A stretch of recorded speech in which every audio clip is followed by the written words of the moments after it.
Amazing facts, ஆச்சரியமான உண்மைகள் ஊழியங்கள் வழங்கும் தானியேல் மற்றும் வெளிப்படுத்தலின் தீர்க்க தரிசனங்கள் தொடர் வேதபாட கூட்டங்களுக்கு கலந்து கொண்டிருக்கிற கர்த்தருடைய பிள்ளைகள் எல்லாரையும் இயேசுவின் நாமத்திலே வாழ்த்தி நான் வரவேற்கின்றேன்.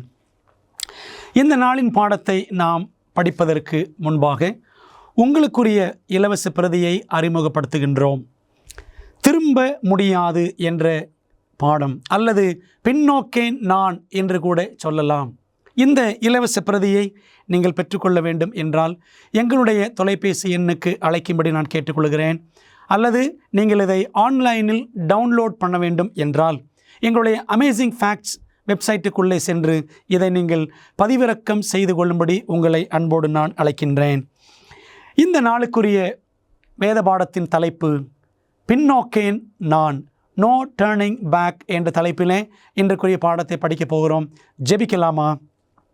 பரிசுத்தமுள்ள பிதாவே, இயேசுவின் நாமத்தினால் பரிசுத்த ஆவியனுடைய ஒத்தாசையை நாங்கள் இந்த வேளையிலே நாடுகிறோம்.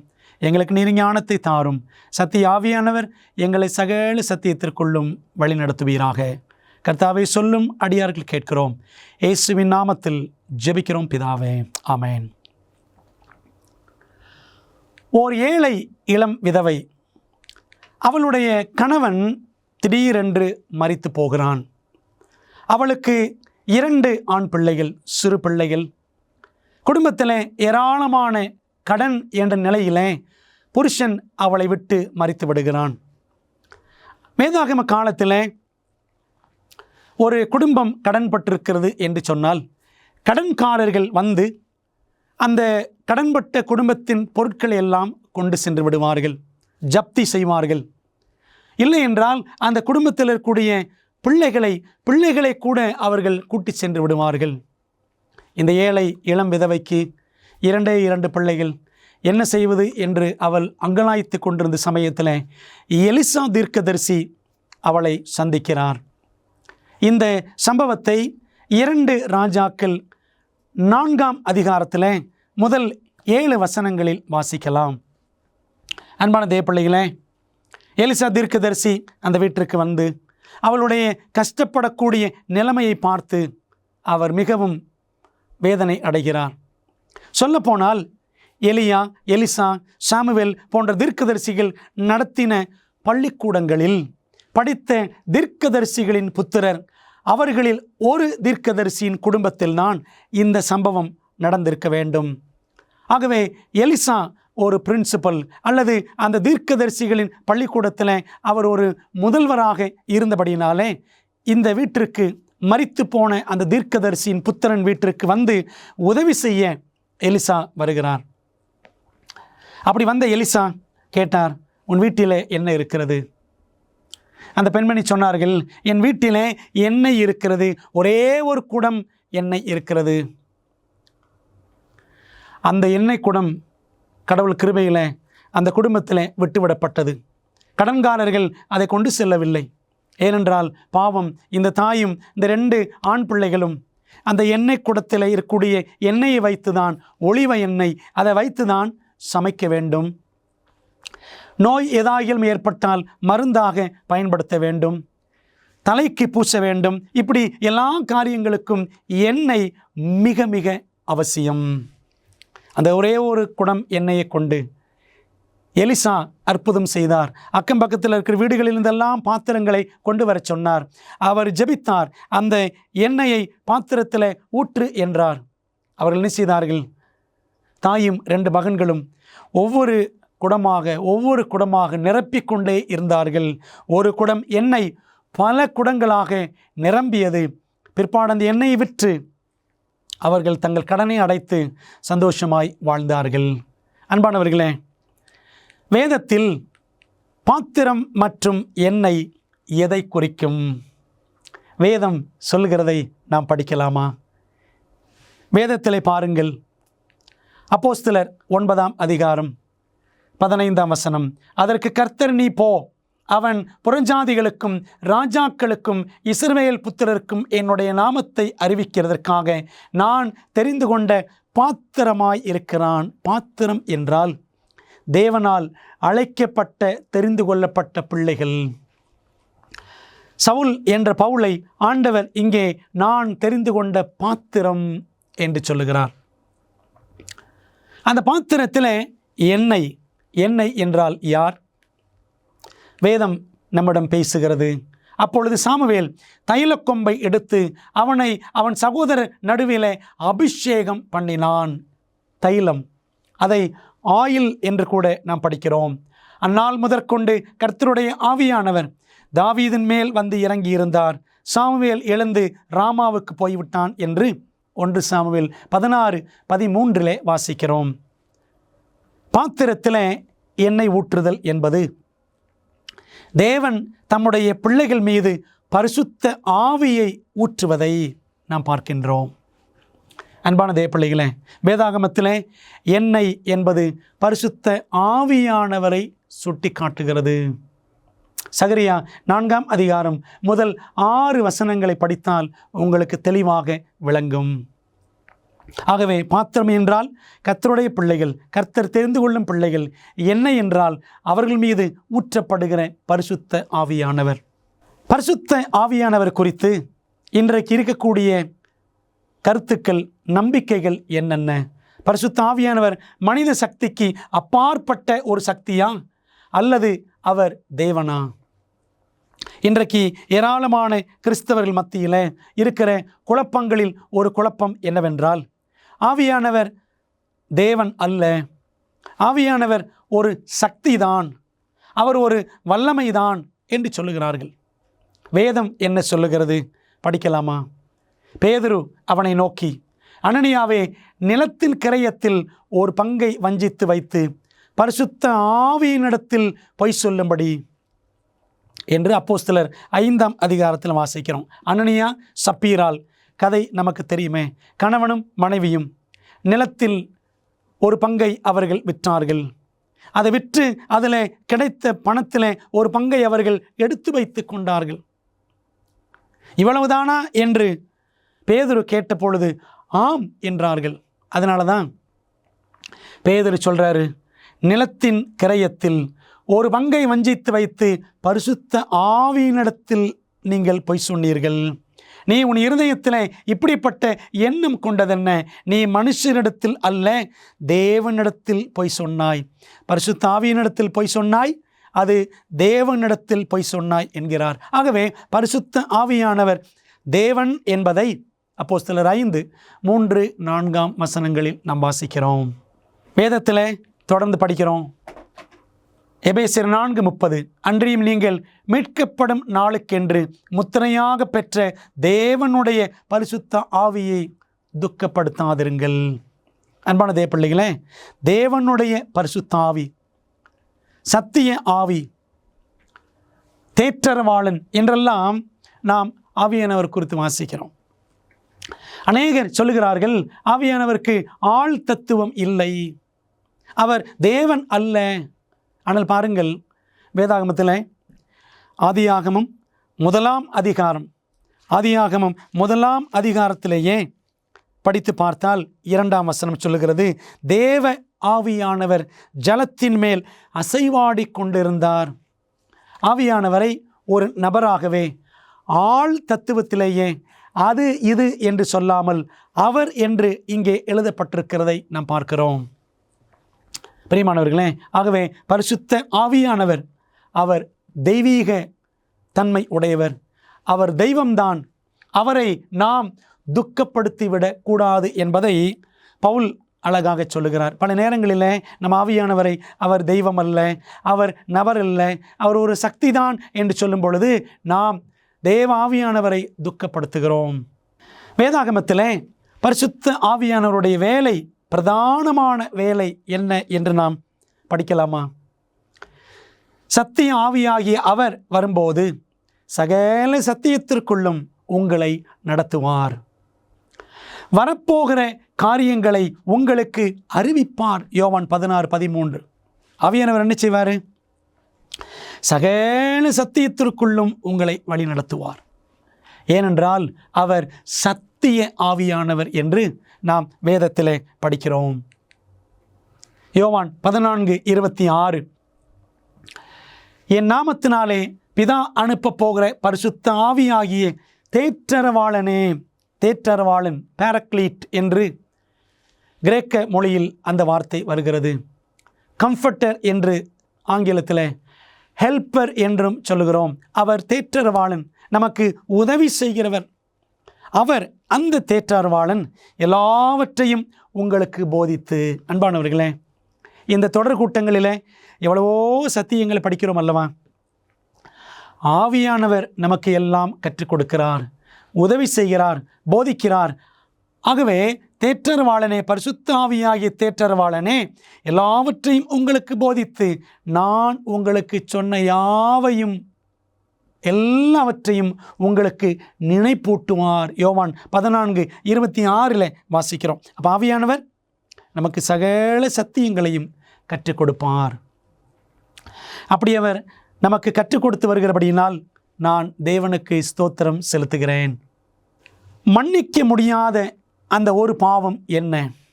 மன்னிக்கப்பட முடியாத ஒரு பாவத்தை செய்துவிட்டேனோ என்று உள்ளத்தில் வாதிக்கப்படுவார்கள். அந்த மன்னிக்கப்பட முடியாத அந்த ஒரு பாவம் என்ன என்று அநேகர் கேட்பார்கள். வேதாகமத்தில் பாருங்கள், எவனாகிலும் பரிசுத்த ஆவிக்கு விரோதமாக பேசினால் அது இம்மையிலும் மறுமையிலும் அவனுக்கு மன்னிக்கப்படுவதில்லை. மத்தேயு 12:32 வாசிக்கிறோம். மன்னிக்கப்பட முடியாத பாவம் என்றால் பொதுவாக அது ஏதோ ஒரு பயங்கரமான பாவம் என்று நினைக்கிறார்கள். அன்பான தேவ பிள்ளைகளே, உண்மையிலே சொல்ல போனால் தேவன் நமக்கு சத்தியத்தை அறிவிக்கும் பொழுது, சத்திய ஆவியானவர் நமக்கு சத்தியங்களை கற்றுக் கொடுக்கும் பொழுது, அந்த சத்தியங்களை ஏற்றுக்கொள்ளாமல் அதை குறை கூறி அந்த சத்தியத்திற்கு நாம் எதிர்த்து நிற்போம் என்றால், அந்த சத்தியத்தை கொடுக்கிற சத்திய ஆவியானவரை நாம் எதிர்த்து நிற்கிறோம்.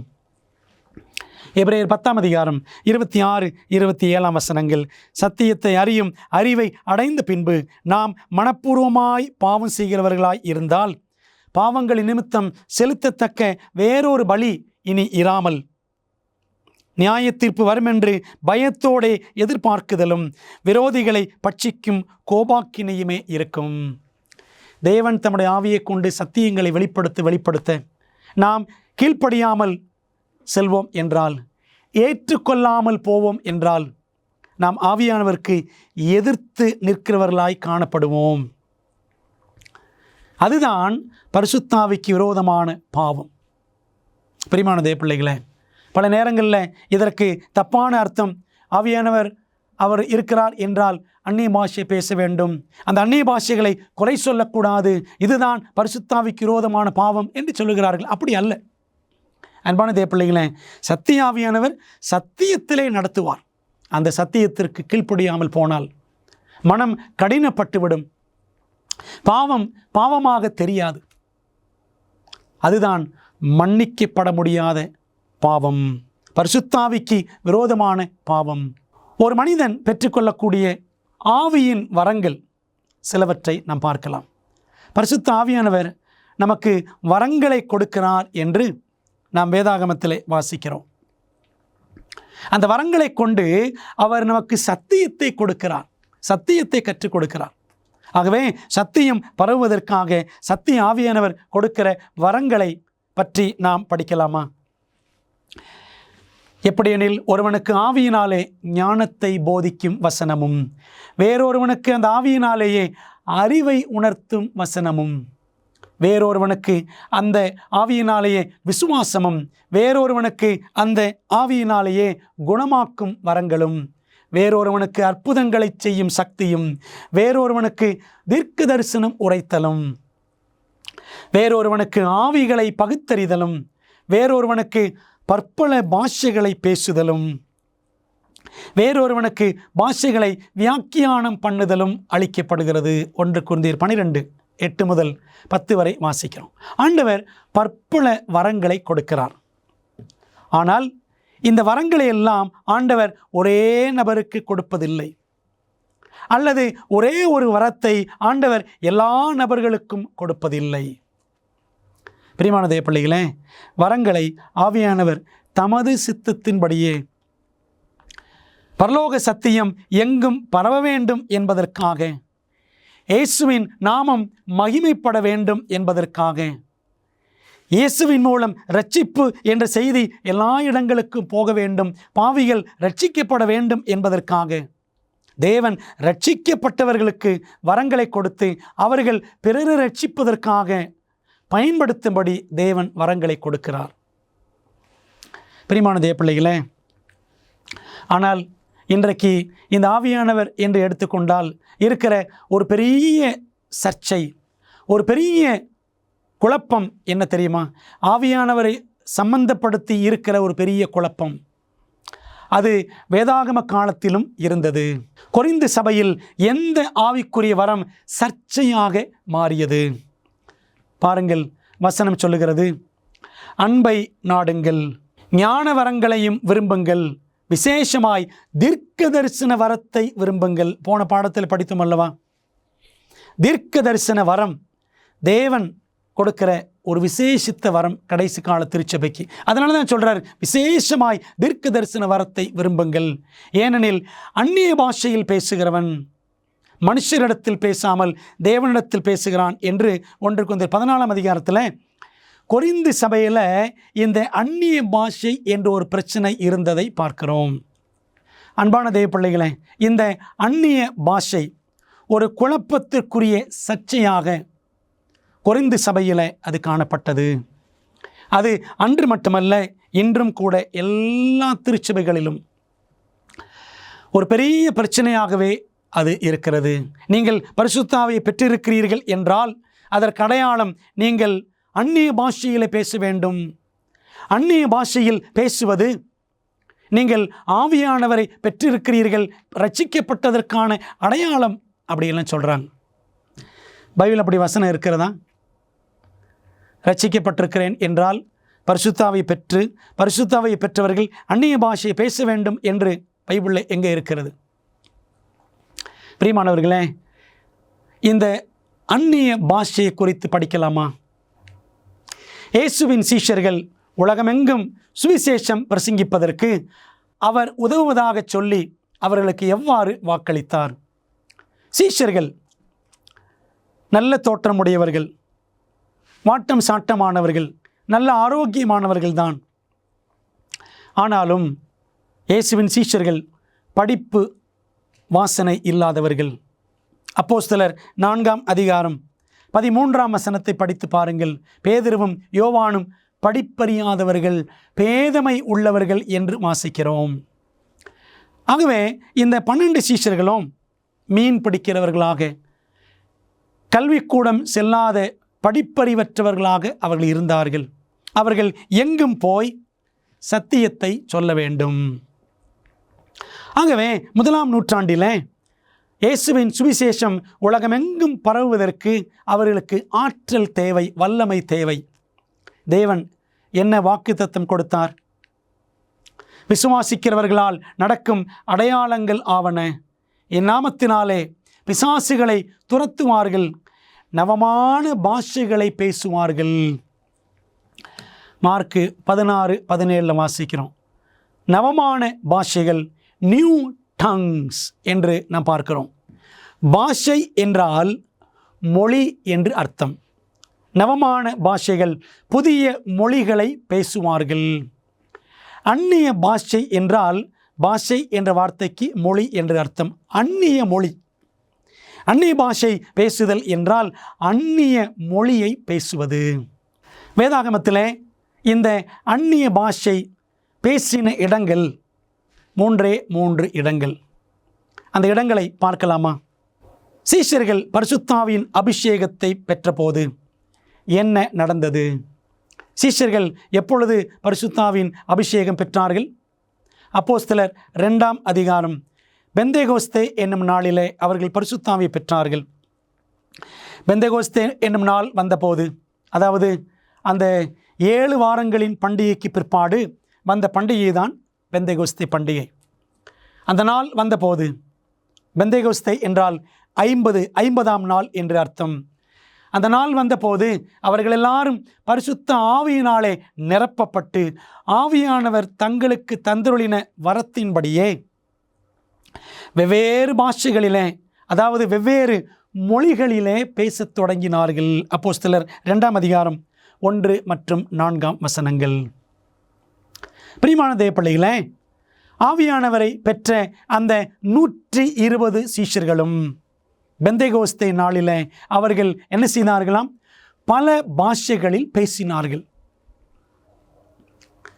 அந்த பெந்தேகோஸ்தே பண்டிகைக்கு திரளான கூட்டம் எருசலேமிலே கூடி வரும்.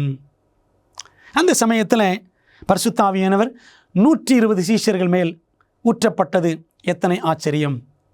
எதற்காக என்று தெரியுமா? பரிசுத்த ஆவியானவர் அவர்கள் மேல் ஊற்றப்பட்ட போது மற்ற நாடுகளிலிருந்து வந்த யூதர்கள் அதை குறித்து என்ன நினைத்தார்கள்? அந்த பெந்தேகோஸ்தே பண்டிகைக்கு சுமார் 2 லட்சத்துக்கும் அதிகமானவர்கள் எருசலேமிலே கூடுவார்கள். நீங்கள் படித்து பாருங்கள். அப்போஸ்தலர் 2ஆம் அதிகாரத்தில் ஏறக்குறைய 17 தேசங்களிலிருந்து ஜனங்கள், யூத ஜனங்கள் கூடி வந்தார்கள். நீங்கள் அப்போஸ்தலர் 2ஆம் அதிகாரம் 10, 9, 10, 11ஆம் வசனங்கள் படித்து பாருங்கள். அந்த 11ஆம் வசனத்தை வாசிக்கிறேன்.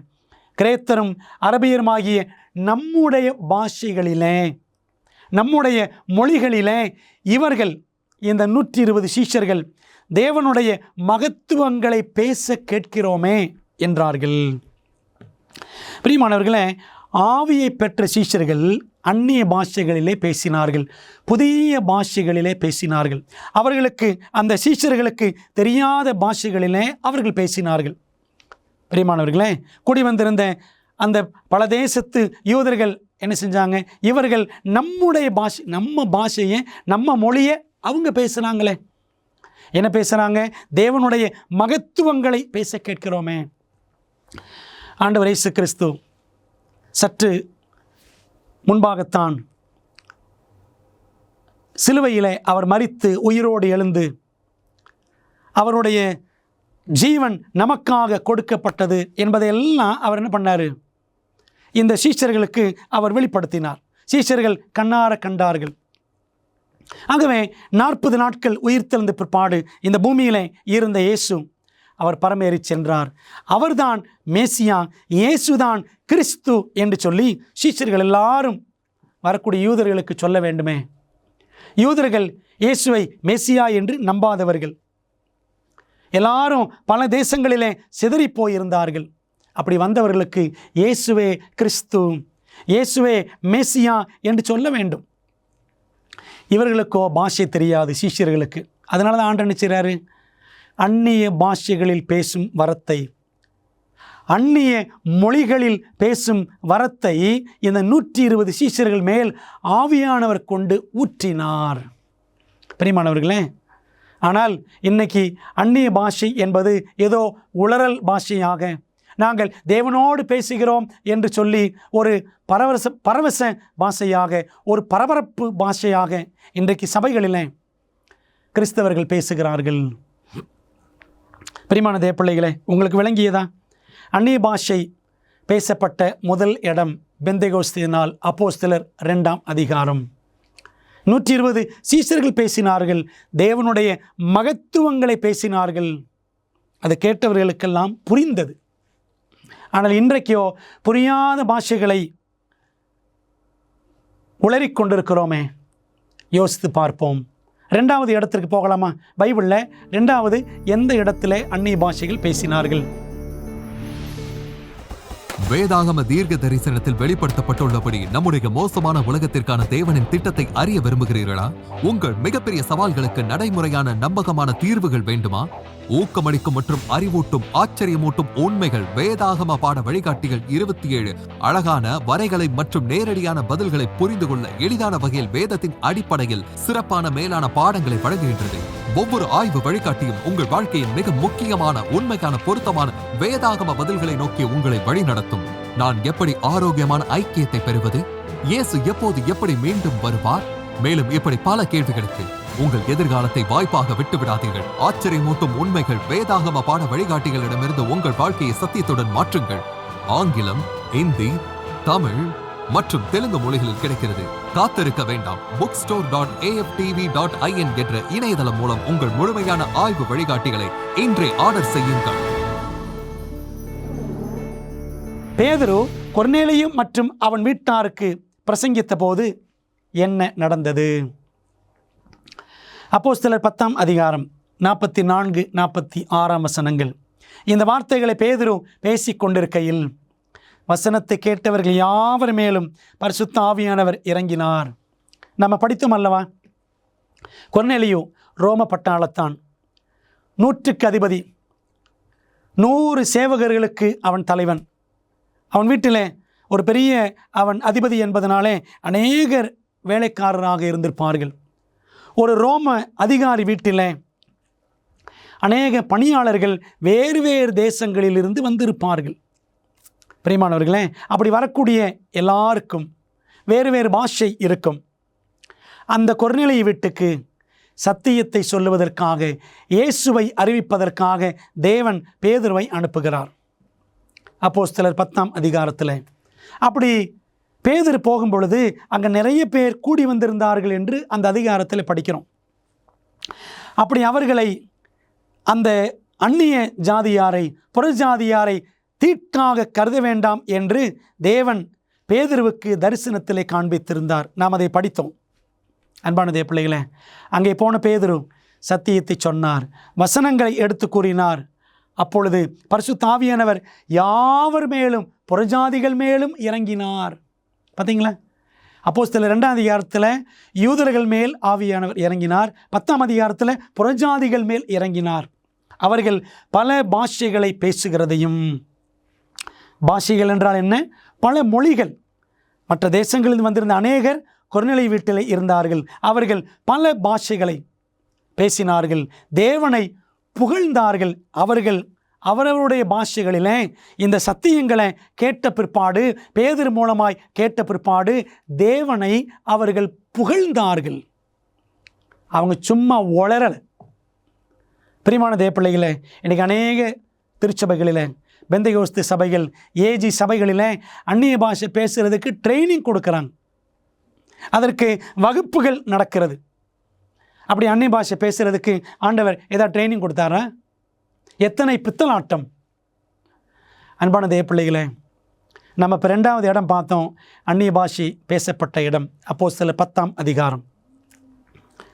3வது இடத்தை நாம் பார்க்கலாமா?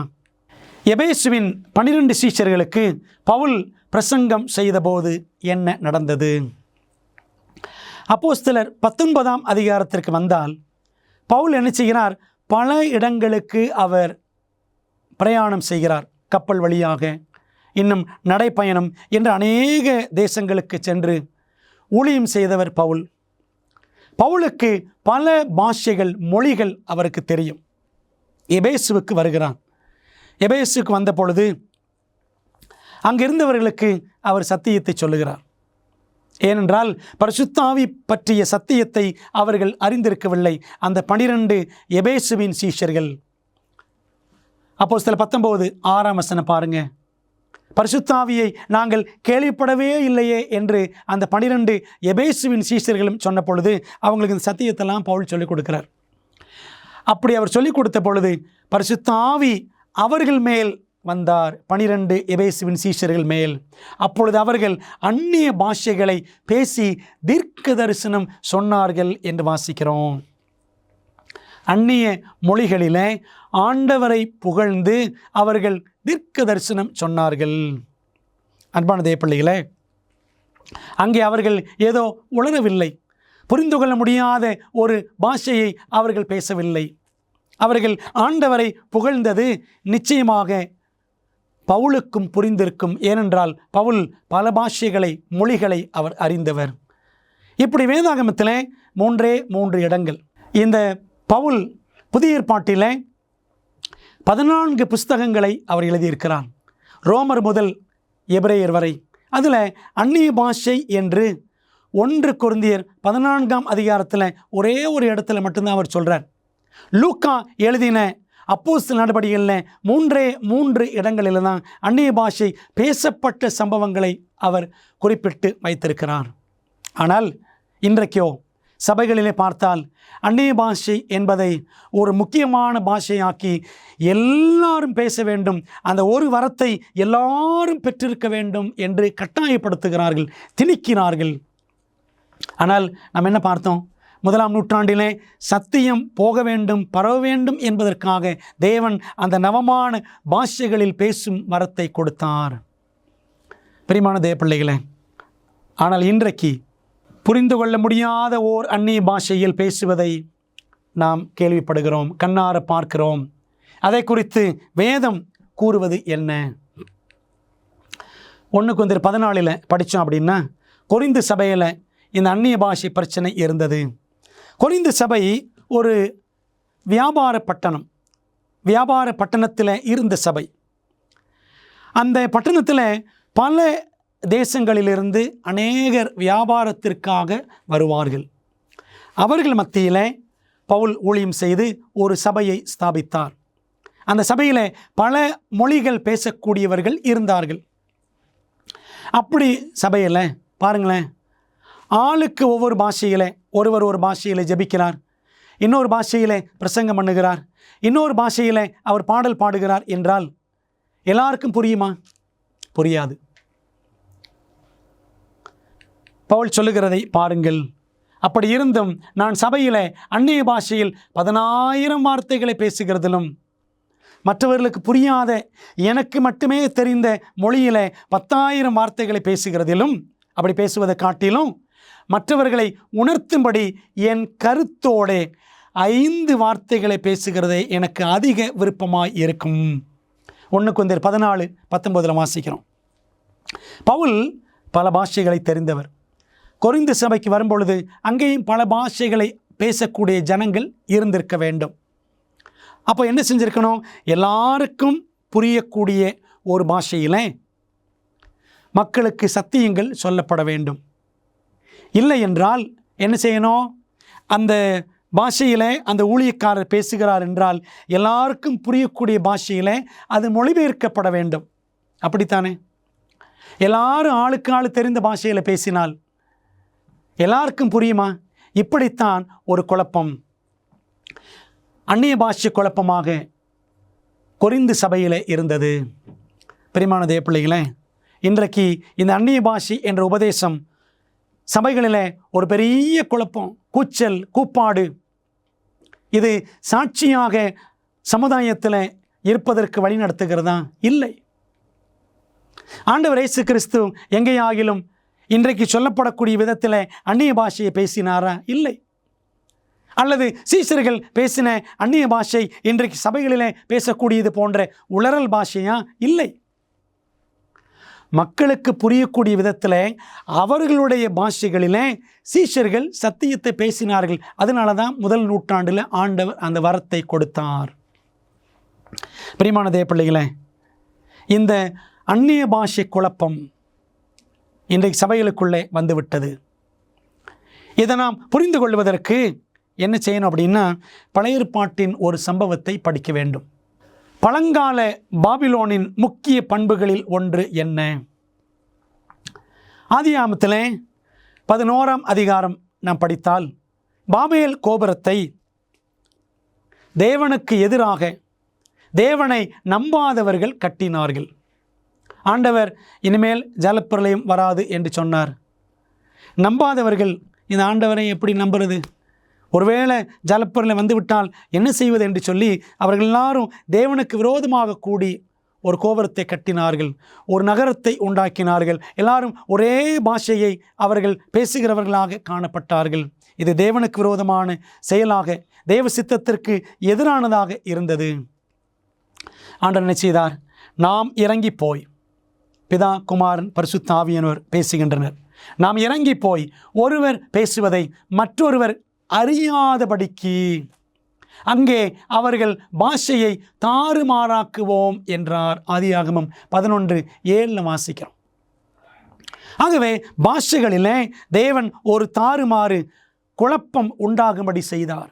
எல்லாரும் சிதறி போகும்படி தேவன் செய்தார். தேவனுக்கு விரோதமாய் ஒன்று கூடுகிறவர்கள் அவர்கள் ஒன்றுபட்டு இருக்கக்கூடாது. தேவன் அவர்களை பிரித்து அனுப்பினார். அதற்கு ஆண்டவர் என்ன பண்ணார்? பாஷைகளில் குழப்பத்தை உண்டாக்கினார். அதனால தான் அதன் பேர் பாபேல் எண்ணப்பட்டது. ஆதியாகமம் 11:9 வாசிக்கிறோம். அன்பான தேவப்பிள்ளைகளே, அதே போல் பாருங்கள், இன்னைக்கு சபைகளில் இருக்கக்கூடிய இந்த அந்நிய பாஷை பேசுதல் என்பதும் அது பாபிலோனிய குழப்பம்தான். தேவனோடு பேசுகிறோம் என்று சொல்லி இது பிசாசுக்கு தெரியக்கூடாது, நாங்கள் தேவனோடு ரகசியம் பேசுகிறோம் என்று சொல்லி பாபிலோனிலே காணப்பட்ட அந்த குழப்பத்தை போல இன்றைக்கு ஏதோ உளறிக் கொண்டிருக்கிறோம் திருச்சபைகளில். பிரியமான தேவப்பிள்ளைகளே, பரிசுத்த ஆவியானவர் கொடுக்கிற அந்த பாஷை வரம், ஒரே வரத்தை ஆண்டவர் எல்லாருக்கும் கொடுப்பதில்லை. சரிங்களா? அல்லது எல்லா வரங்களையும் ஆண்டவர் ஒரே நபருக்கும் கொடுப்பதில்லை. ஆனால் இந்த அந்நிய பாஷையை மட்டும், அந்த ஒரே ஒரு வரத்தை மட்டும் சபையாக எல்லாரும் பெற்றிருக்க வேண்டும் என்று சொன்னால் அதில் ஒரு இம்பேலன்ஸ், ஒரு சமநிலையை நம்மால் பார்க்க முடியவில்லை அல்லவா? அதில் ஒரு இம்பேலன்ஸ் தெரிகிறது, சமநிலையற்ற தன்மையை நாம் பார்க்கிறோம். ஆவியானவருக்கு விரோதமான விதத்தில் இது செயல்படுவதாக இல்லையா? எப்படி பாபேலில் தேவனுக்கு எதிராக செயல்பட்டார்களோ அதே போல் இந்த அந்நிய பாஷை என்ற விஷயத்தின் மூலமாகவும் தேவனுக்கு விரோதமாகவே சபைகள் செயல்பட்டு கொண்டிருக்கின்றன.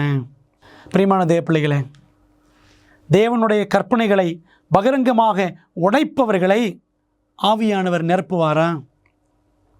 இன்றைக்கி அந்நிய பாஷை என்று சொல்லிக்கொண்டு ஆண்டவருடைய கட்டளைகளை அற்பமாக சபைகள் கருதுகின்றன. ஆவியானவர் அவர் இருப்பதற்கு அடையாளம் அந்நிய பாஷை என்று சொல்லுகிறவர்களுக்கு ஏன் ஆண்டோடைய 10 கட்டளைகள் தெரியவில்லை? அப்படிப்பட்டவர்களுக்கு ஏன் 4ஆம் பிரமாணத்தின் 7ஆம் நாள் ஓய்வு நாள், பரிசுத்த ஓய்வு நாள், அதுதான் அது சனிக்கிழமை என்ற முக்கியத்துவம், அதை ஆசரிக்க வேண்டும் என்ற அவசியம் ஏன் தெரியவில்லை? பிரியமானவர்களே, சிந்திக்கணும். அப்படியானால் நம்மை நிரப்பி இருக்கிற ஆவி என்ன ஆவி? பரிசுத்த ஆவியா, அசுத்த ஆவியா? ஆண்டவர் இயேசு கிறிஸ்து என்ன சொல்லியிருக்கிறார்? நீங்கள் என்னிடத்தில் அன்பாயிருந்தால் என் கற்பனைகளை கைக்கொள்ளுங்கள். யோவான் 14:15. பிரியமானவர்களே, அந்நிய பாஷை ஆவியில் நிரம்புகிறோம் என்று சொல்லிக்கொண்டு அவருடைய கற்பனைகளை உடைத்து கொண்டே இருக்கிறோமே, நம் தேவனிடத்தில் அன்பு கூறுகிறோமா? யோசித்து பார்ப்போம், சிந்தித்து பார்ப்போம். ஆவியின் வரங்களில் நாம் எந்த வரத்தை அதிகமாக நாட வேண்டும் என்று பவுல் வலியுறுத்துகிறான். பாருங்கள், அந்நிய பாஷை பற்றிய 1 கொரிந்தியர் 14ஆம் அதிகாரத்தில் அவர் அந்நிய பாஷையை பெரிதாக சொல்லவில்லை. அந்நிய பாஷையில் பேசுகிறவன் தனக்கே பக்தி விருத்தி உண்டாக பேசுகிறான், தீர்க்க தரிசனம் சொல்லுகிறவனோ சபைக்கு பக்தி விருத்தி உண்டாக பேசுகிறான். 1 கொரிந்தியர் 14:4 இந்த தீர்க்க தரிசன வரம் சபையின் பக்தி விருத்திக்கு மிகவும் உதவியானது. ஆகவே தீர்க்க தரிசன வரத்தை நாட வேண்டும் என்று பவுல் சொல்லுகிறார். ஆகிலும் அந்நிய பாஷைகளில் பேசுகிறவன் சபைக்கு பக்தி விருத்தி உண்டாகும்படிக்கு அர்த்தத்தையும் சொல்லாவிட்டால் தீர்க்க தரிசனம் சொல்லுகிறவன் அவனிலும் மேன்மையுள்ளவன். அதனால் நீங்கள் தீர்க்க தரிசனம் சொல்லுகிறவர்களாக வேண்டுமென்று அதிகமாய் விரும்புகிறேன். 1 கொரிந்தியர் 14:5 வாசிக்கிறோம். ஆகவே பவுல் தீர்க்க தரிசன வரத்தை அவர் முக்கியப்படுத்துகிறதை நாம் பார்க்கின்றோம். பிரியமான தேவப்பிள்ளைகளே, ஆகவே அன்டியூ எம்பசிஸ், எதற்கு அதிக முக்கியத்துவம் கொடுக்க வேண்டாமோ அதற்கு நாம் விலகி இருக்க வேண்டும். நமக்கு ஆவியின் அபிஷேகம், பரிசுத்த ஆவியானவரின் நிரப்புதல் மிக மிக அவசியம். ஆனால் ஆவியானவரின் பெயராலேயே அந்நிய பாஷை என்று ஒரு குழப்பமான பாஷையில் நாம் மூழ்கி கிடக்கிறோமே, அந்த வஞ்சகத்தை விட்டு, அந்த பாபிலோனின் வஞ்சகத்தை விட்டு நாம் வெளியே வர வேண்டியது மிக முக்கியம்.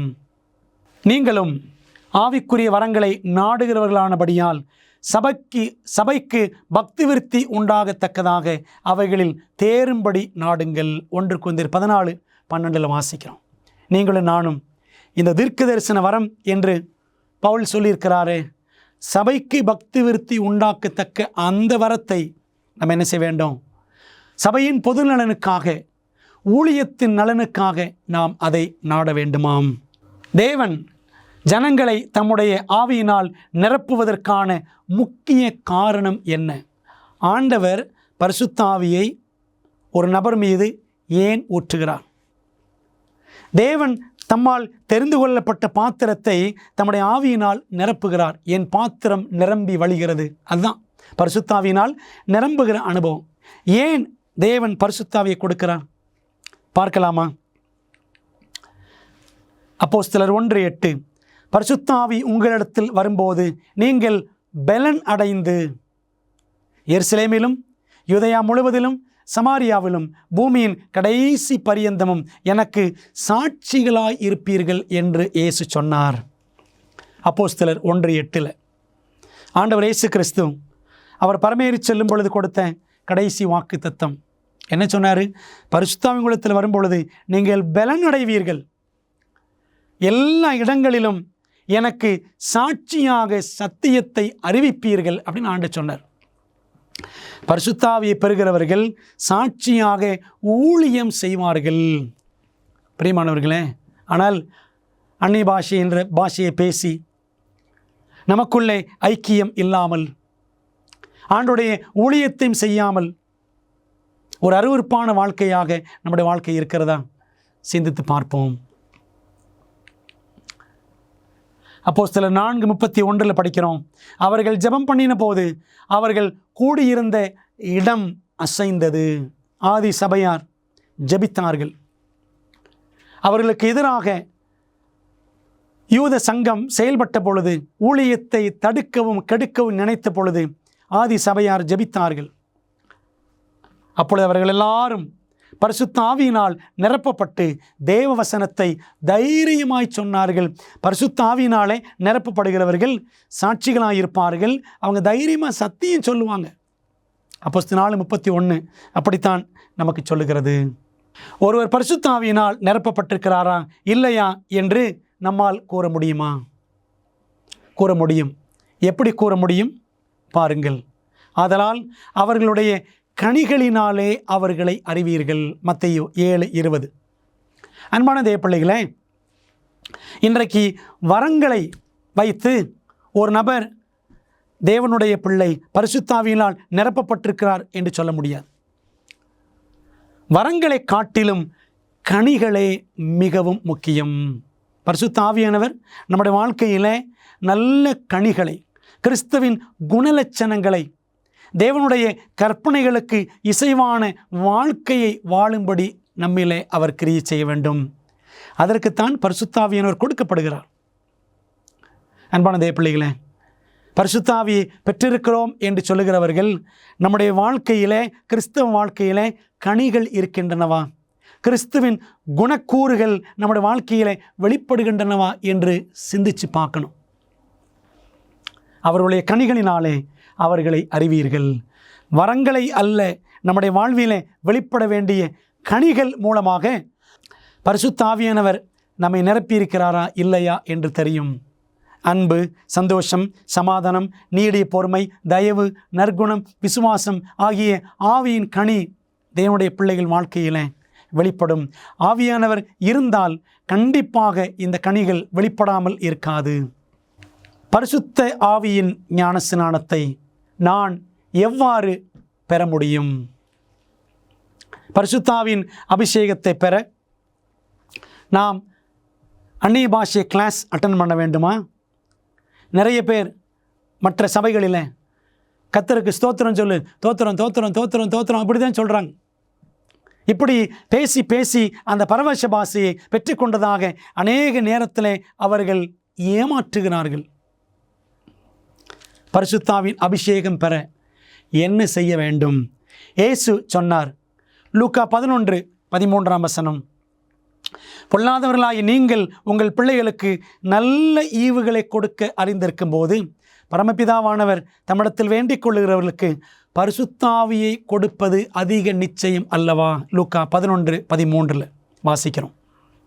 தம்மிடத்திலே வேண்டிக் கொள்ளுகிறவர்களுக்கு, நாம் அதை மூல பாஷையிலே கிரேக்க வார்த்தையிலே படித்தால், தம்மிடத்தில் வேண்டிக் கொண்டே இருக்கிறவர்களுக்கு ஆண்டவரிடத்தில் பரிசுத்த ஆவிக்காக நாம் ஜெபித்து கொண்டே இருக்க வேண்டும். அப்படி ஜெபிக்கிறவர்களுக்கு தேவன் என்ன செய்வார்? தம்முடைய பரிசுத்த ஆவியை ஊற்றுவார். நீங்களும் நானும் இயேசுவை விசுவாசிக்கிற பிள்ளைகள் பரிசுத்த ஆவியின் வல்லமையை, பரிசுத்த ஆவியின் வரத்தை, பரிசுத்த ஆவியின் வாக்குத்தத்தத்தை பெற்றுக்கொள்வதற்கு தேவ கிருபையினாலே நாம் தகுதி பெற்றவர்களாய் இருக்கிறோம். ஆவியின் வல்லமையை, அபிஷேகத்தை பெற நாம் தேவனிடத்தில் ஜெபிக்க வேண்டும், அவ்வளவுதான். பிரியமான தேவ பிள்ளைகளே, கத்தவும் கதறவும் உளரவும் வேண்டிய அவசியமில்லை. டாக்டர் ஹென்ரிட்டா கொர்னேலியா மயர்ஸ் என்ற ஒரு பெண்மணி 1890 ஆண்டு முதல் 1963 ஆண்டு வரைக்கும் வாழ்ந்த, அமெரிக்காவில் வாழ்ந்த ஒரு பெண்மணி, தெய்வ பக்தியுள்ள ஒரு பெண்மணி, நல்ல ஒரு கிறிஸ்தவ கல்வியாளர், கிறிஸ்டியன் எஜுகேட்டர். அதே சமயத்தில் சண்டே ஸ்கூல் மூலமாக, ஞாயிறு பள்ளிக்கூடங்கள் மூலமாக ஏராளமான பிள்ளைகளுக்கு, சிறு பிள்ளைகளுக்கு, வாலிப பிள்ளைகளுக்கு சத்தியத்தை அறிவித்தவர். இந்த அம்மா எந்த சபையை சேர்ந்தவங்க அப்படின்னா, பிரெஸ்பிட்டேரியன் சர்ச், முப்பர் ஆளுகை சபை என்று சொல்லக்கூடிய சபையை சேர்ந்தவர்கள். இவங்களுக்கு என்ன வாஞ்ச அப்படின்னா, தேவனுடைய ஆவியின் அபிஷேகத்தை, வல்லமையை பெற்று ஊழியத்தை எல்லாருக்கும் செய்ய வேண்டும், சத்தியத்தை எல்லாருக்கும் சொல்ல வேண்டும் என்ற ஒரு வாஞ்சை அந்த அம்மாவுக்கு.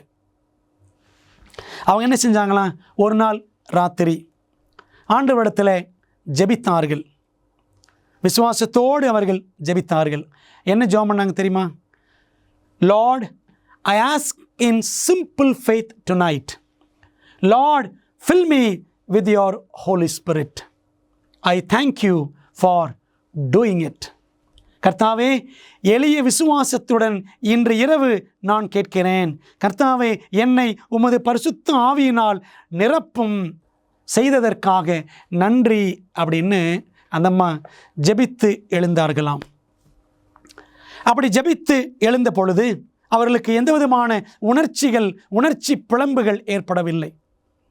இன்றைக்கி நிறைய பேர் அந்நிய பாஷை நமக்கு கிடைத்து விட்டது, ஆவியின் வரம் கிடைத்து விட்டது அப்படின்னா ஒரு மாதிரி அப்படியே உணர்ச்சி வசமாக பரபரப்படைகிறார்கள்.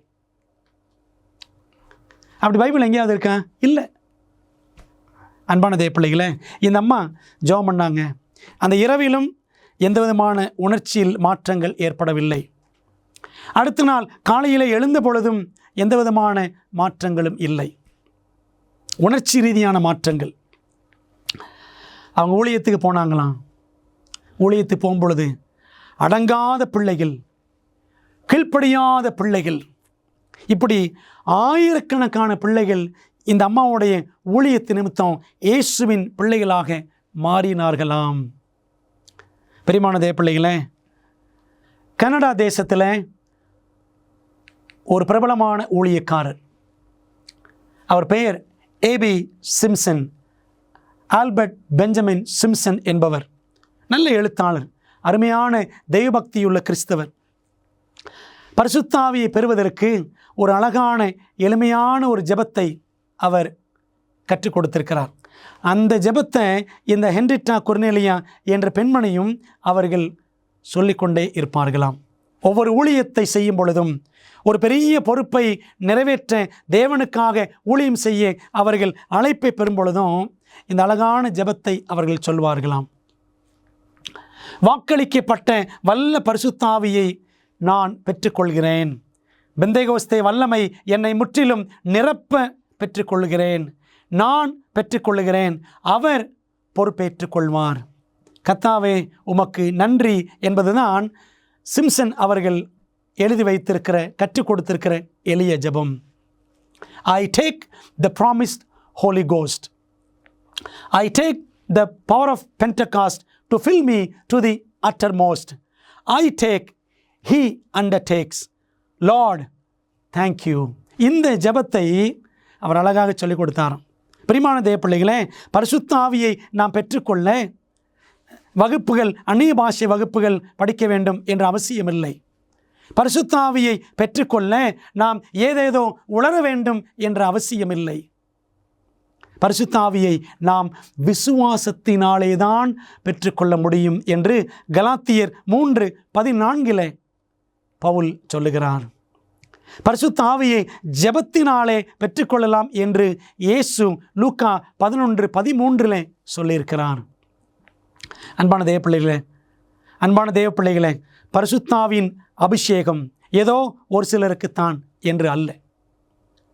இயேசுவை விசுவாசிக்கிற எல்லாருக்கும் பரிசுத்த ஆவியின் அபிஷேகம் நிச்சயமாய் அருளப்படும். ஆண்டவர் இயேசு கிறிஸ்துவை பாருங்கள்.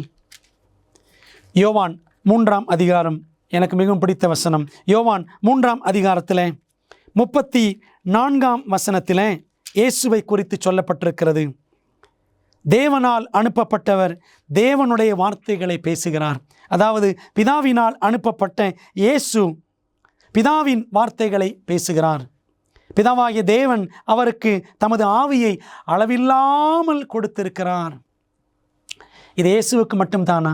இயேசுவை பின்பற்றுகிற உங்களுக்கும் எனக்கும் பிதாவாகிய தேவனுடைய சத்தியங்களை, இயேசு கிறிஸ்துவை குறித்த மகத்துவங்களை எல்லாருக்கும் அறிவிப்பதற்காக நம்மையும் தேவன் தம்முடைய பரிசுத்த ஆவியினாலே அளவில்லாமல் நிரப்ப அவர் வல்லவராயிருக்கிறார்.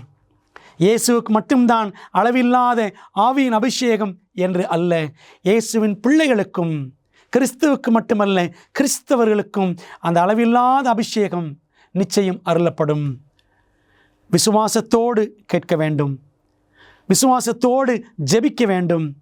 ஒரு தேவை, ஒரு ஊழியம், இந்த உலகத்தில் தேவனுக்கு பிரியமான சாட்சியான வாழ்க்கை என்று நாம் விரும்பினால், சாட்சியான வாழ்க்கை வாழ வேண்டும் என்று விரும்பினால் நாம் செய்ய வேண்டியது, விசுவாசிக்கிறேன் ஆண்டவரே, உம்முடைய ஆவியை எனக்கு நீர் அனுப்பியிருக்கிறீர், ஊற்றியிருக்கிறீர் என்று விசுவாசிக்கிறேன் என்ற அந்த எளிய விசுவாசம்தான் நமக்கு தேவை.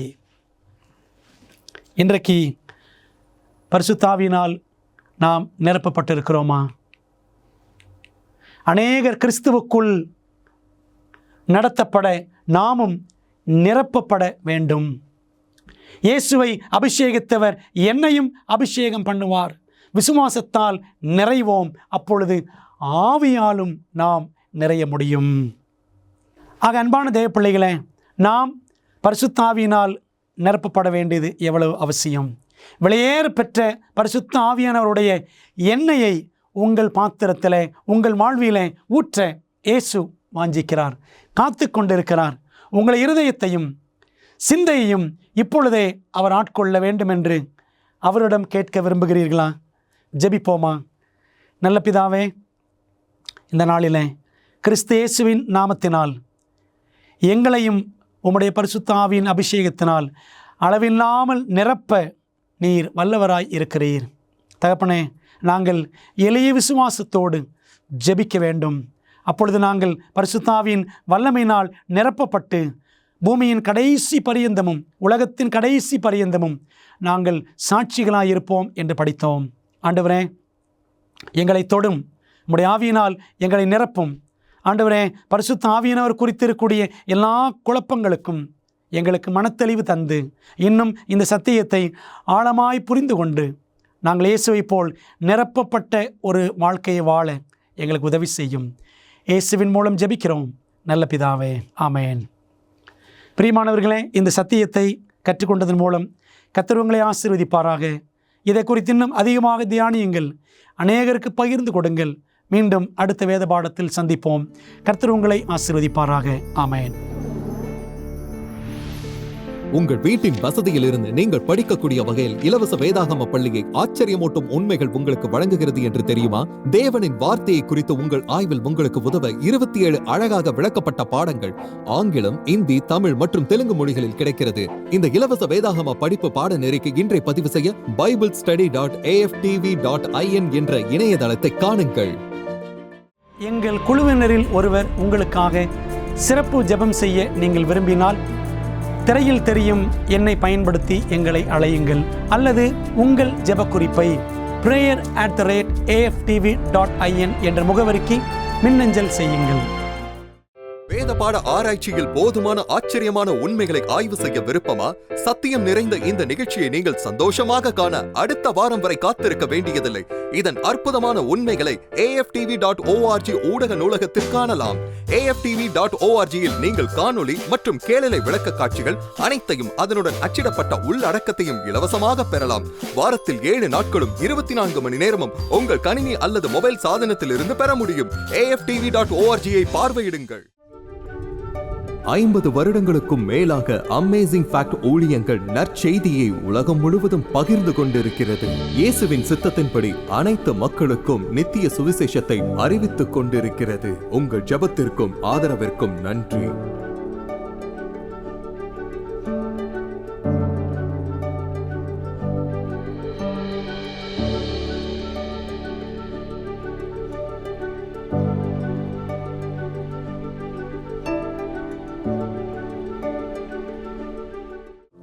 பெரோயா பட்டணத்து சபை விசுவாசிகள் தாங்கள் சத்தியங்களை கேட்ட பிற்பாடு தங்கள் இல்லத்திற்கு சென்று காரியங்கள் இப்படி இருக்கிறதா என்று வேதத்தோடு ஒப்பிட்டு மீண்டும் படித்தார்கள்.